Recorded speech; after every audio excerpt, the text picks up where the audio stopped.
तो hello good morning everyone, this is Mike sir here. और history के class के नेक्स्ट अपडेशन के अंदर हम लोग यहाँ पे प्रेजेंट बात कर रहे थे हम लोग हिस्ट्री की, मॉडर्न इंडियन हिस्ट्री की। और मॉडर्न इंडियन हिस्ट्री के बहुत सारे सेक्शंस के जिसकी हम लोग अभी तक बात कर चुके हैं, जिसके ऊपर डिस्कशन हो चुका है।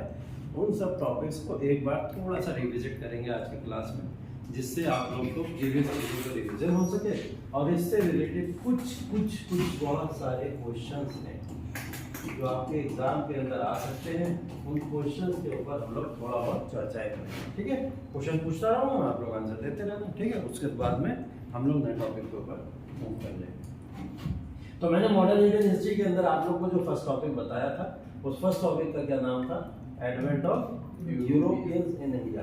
भारत के अंदर यूरोपियों का आगमन हुआ था। और यूरोपियों के आगमन के अगर हम लोग थोड़ा सा डिटेल में चले तो मैंने इसके अंदर क्या क्या बताया था आपको कि पुर्तगीज भारत के अंदर आए थे कब?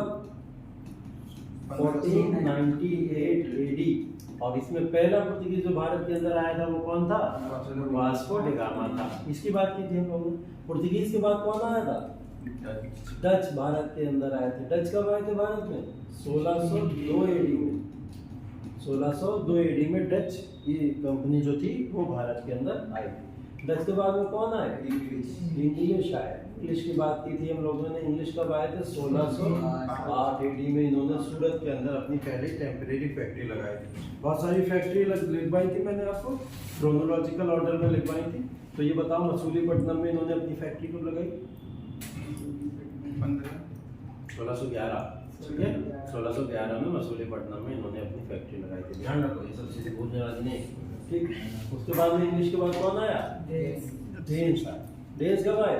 1616 एडी, वेरी गुड। उसके बाद फ्रेंच आए। फ्रेंच कब आए? 1668 एडी, बहुत बढ़िया। चलो, तो ये 5 यूरोपियन पावर्स जो भारत के अंदर है, तो इसी को हम लोग क्या बोलते हैं? Advent of Europeans in India. इसी को हम लोग एडवेंट ऑफ यूरोपियंस के नाम से जानते हैं। उसके बाद में ईस्ट इंडिया कंपनी का हम लोग ने हिस्ट्री देखी, ऑर्गेनाइजेशन देखा, फैक्ट्रीज देखी। ये क्यों देखा? क्योंकि ये इंग्लिश जो थे इनके स्ट्रगल हुए किसके साथ? डच के साथ। इंग्लिश के हुए पोर्टुगीज के साथ, इंग्लिश के डेन्स के साथ और इंग्लिश के फ्रेंच के साथ। इन सब के साथ में स्ट्रगल हुए और स्ट्रगल होने के बाद में इंग्लिश ईस्ट इंडिया कंपनी एक मजबूत कंपनी बन के सामने आई और उसी के बाद उसी ने भारत के ऊपर रूल किया। तो हमें पता होना जरूरी है कि ईस्ट इंडिया कंपनी भारत के अंदर कब आई, कहाँ से आई और कैसे इसका ऑर्गेनाइजेशन का क्या फैक्टर्स थी, इसके बारे में हमने पढ़ा था। तो ईस्ट इंडिया कंपनी की हिस्ट्री की अगर बात करें तो सबसे पहले ईस्ट इंडिया कंपनी बनी कब? 1600 एडी। कब? 1600 एडी के अंदर ईस्ट इंडिया कंपनी का फॉर्मेशन हुआ लंदन के अंदर। और लंदन में जो वहाँ की महारानी थी उन्होंने इसे 15 साल की मोनोपॉली देके क्या बोला? जाओ ईस्ट के अंदर व्यापार करो, ठीक है। ईस्ट के अंदर व्यापार करो। ईस्ट में क्या था? एशिया का रीजन था। एशिया का रीजन भारत सबसे बड़ा रिच रिसोर्सेज, ठीक है। वो क्या बोला जाता था? सोने की चिड़िया। और सोने की चिड़िया के अंदर व्यापार करने का खुला इन्हें इजाजत मिल गई 15 साल के लिए मोनोपॉली, मतलब आपके अलावा कोई दूसरी कंपनी वहाँ नहीं जाएगी यूरोपियंस। इस बात को लेके यूरोपियंस का मतलब है ब्रिटिशर्स की जो कंपनी है वो कोई और दूसरी आपको कम्पीट करने वहाँ नहीं जाएगी, ठीक है। ये चल जाएगा। लेकिन उसके बाद में 1615 की मोनोपॉली मिलने के बाद में ईस्ट इंडिया कंपनी कैसे भारत के अंदर, हम लोग पढ़ेंगे 1833 का चार्टर है पढ़ेंगे, और फिर पढ़ेंगे 1857 में ईस्ट इंडिया कंपनी के सारे राइट्स खत्म करके ब्रिटिशर्स को डायरेक्ट दे दिए गए। तो ये क्यों इतना लंबा खिंच गई ईस्ट इंडिया कंपनी रूल करने के लिए भारत में, व्यापार करने के लिए भारत में? इसके पीछे क्या कारण है? धीरे धीरे कहानी पढ़ते चले जाओगे, कारण समझ में आते चले जाएंगे, है ना। तो ईस्ट इंडिया कंपनी 1600 एडी के अंदर फॉर्मेशन हुआ, हिस्ट्री। और इसका ऑर्गेनाइजेशन कैसा था? जैसे मैंने क्रोनोलॉजी बताई थी, ठीक है। ऑर्गेनाइजेशन के अंदर सबसे टॉप पे रहता था कोई, फिर बॉटम पे रहता था, उसके बॉटम पे रहता था, उसके बॉटम पे रहता था, ठीक है। तो जैसे डायरेक्टर ऑफ द कंपनी होता है, डायरेक्टर के बाद में क्या होता है? असिस्टेंट होता है उसका, को डायरेक्टर जिसको हम लोग बोलते हैं। उसके बाद में अगर आप लोग मैं एक क्रोनोलॉजी बताऊं, सबसे टॉप पे अगर ऑफिशियल ऑर्डर में अगर हम लोग देखें तो प्रेसिडेंट की पोजीशन है। देखते हैं हम लोग भारत के अंदर प्रेसिडेंट की पोजीशन है। प्रेसिडेंट को पूरी तरीके से यहाँ पे लीड कौन करता है, या प्रेसिडेंट को सारे सजेशन या जो भी गाइडेंस देता है, या प्रेसिडेंट किसकी बात सुने, तो वो क्या होती है? संसद होती है। संसद होती है, उसके नीचे संसद का पूरा कार्य करा जाता है। संसद के नीचे का काम देखें तो संसद के अंदर प्रधानमंत्री कौन होता है? संसद का नेता होता है, तो उसके नीचे से प्रधानमंत्री आ जाता है। ठीक है। प्रधानमंत्री के बाद देखें तो चीफ मिनिस्टर आ जाता है, चीफ मिनिस्टर के बाद देखें तो चीफ सेक्रेटरी आ जाता है। तो ये क्रोनोलॉजी है, ऐसे तो क्रोनोलॉजी होती है। ऐसी ईस्ट इंडिया कंपनी की क्रोनोलॉजी थी, ठीक है, जिसके अंदर गवर्नर से लेकर राइटर्स तक तमाम एक पोजीशन डेजिग्नेशन पे रहा करते थे। ये मैं आपको पढ़ा चुका हूँ, इसके बारे में मैंने आपको बताया।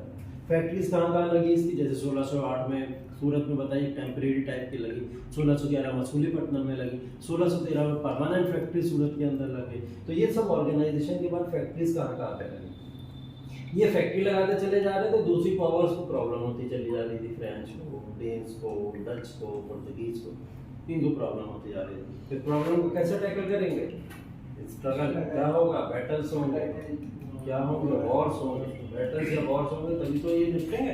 तो इन यूरोपियंस के बीच में आपस में स्ट्रगल हुए, और उन स्ट्रगल में जो सबसे इंपॉर्टेंट स्ट्रगल थे वो दो थे। कौन से थे, एक तो था पुर्तगीज, डच और अंग्रेज। इन तीनों के बीच में त्रिपक्षीय संघर्ष हुआ था, ट्रिपटाइड स्ट्रगल जिसकी बात की थी।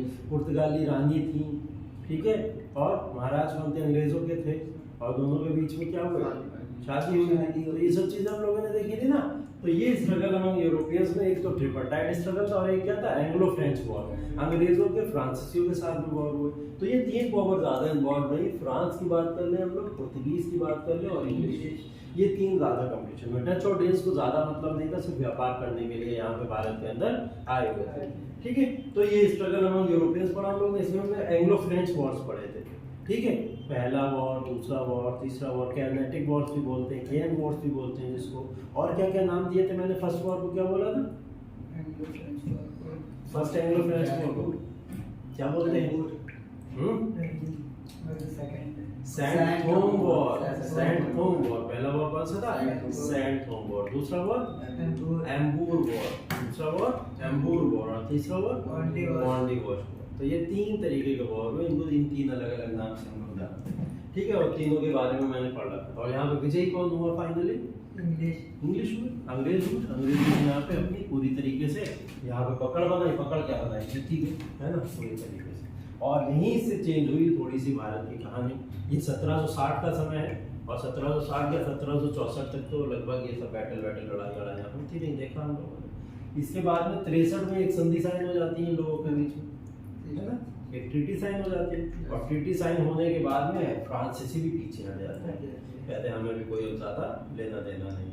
और भारत के अंदर की कुछ पावर है, उनका इतिहास शुरू होता है।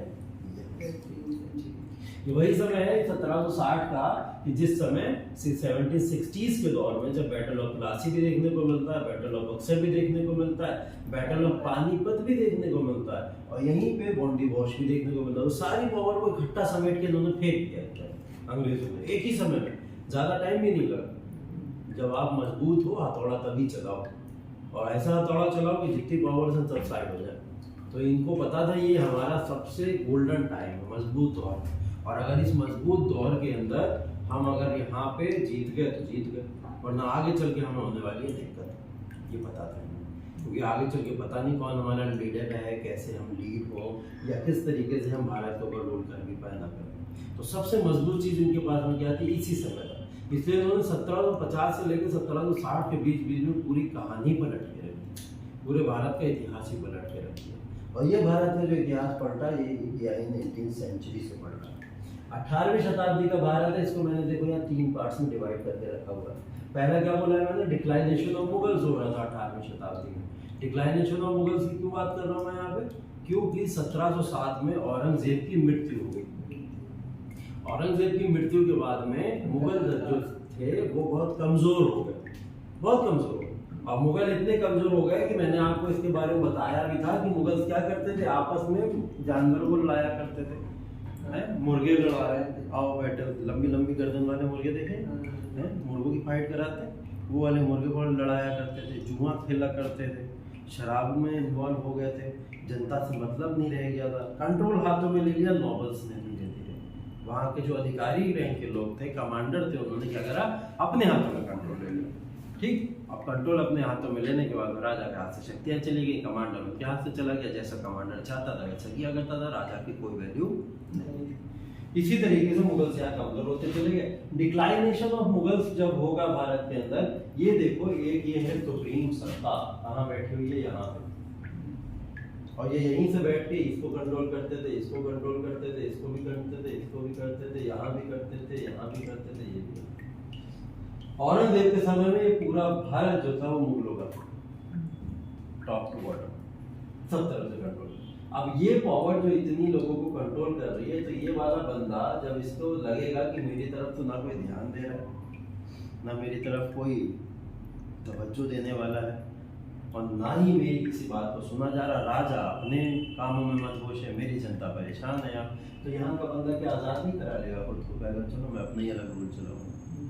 ये वाला बंदा अलग नहीं हो जाएगा, ये अलग नहीं हो जाएगा, ये अलग नहीं हो जाएगा, ये भी अलग हो जाएगा, ये भी अलग हो जाएगा, ये बचेंगे तेरे बीच। यही हुआ, ये सारे की सारी पावर जितनी थी इन्होंने अपने आप को सबको अलग अलग कर दिया, और यही कहलाएंगे क्या रीजनल पावर्स या रीजनल इंडिपेंडेंट पावर।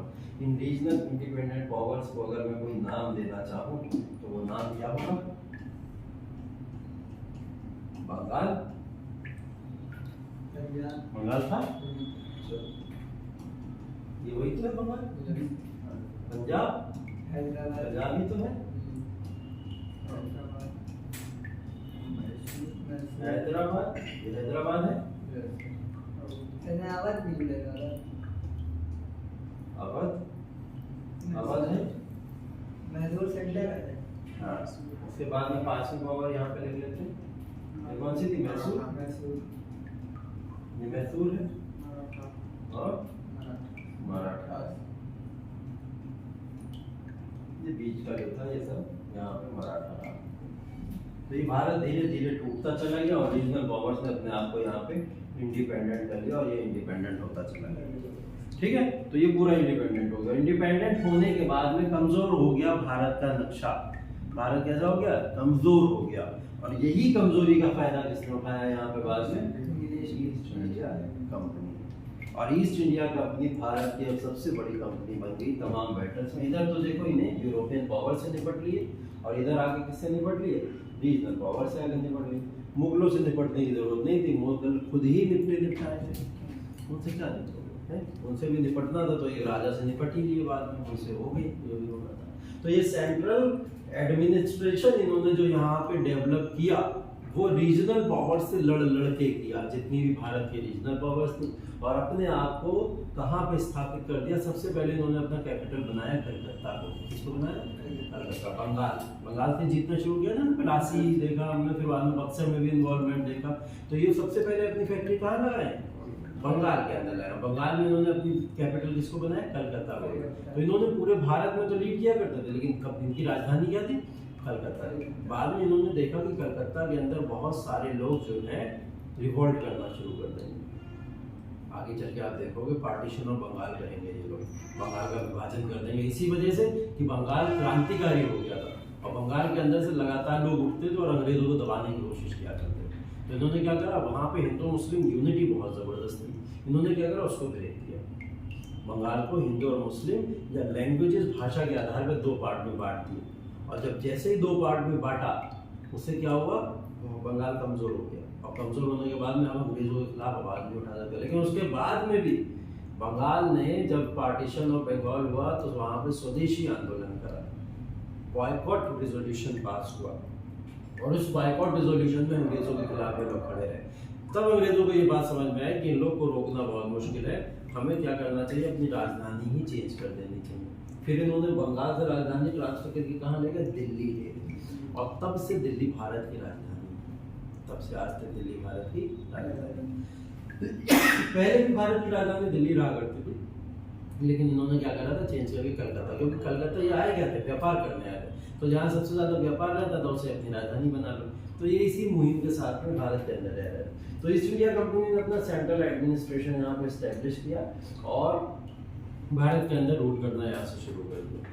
ठीक है, ये सब वो कहानी थी जो अभी तक मैं आपको टॉपिक्स वाइज यहाँ क्लास के अंदर पढ़ा चुका हूँ, यहाँ तक की सारी कहानी पढ़ा चुका हूँ। ठीक, अब मैं जब ईस्ट इंडिया कंपनी भारत के अंदर एस्टेब्लिशमेंट कर रही थी तो मैं ये बता रहा था कि कौन कौन सी रीजनल पावर्स के साथ में कौन कौन से वॉर्स हुए थे।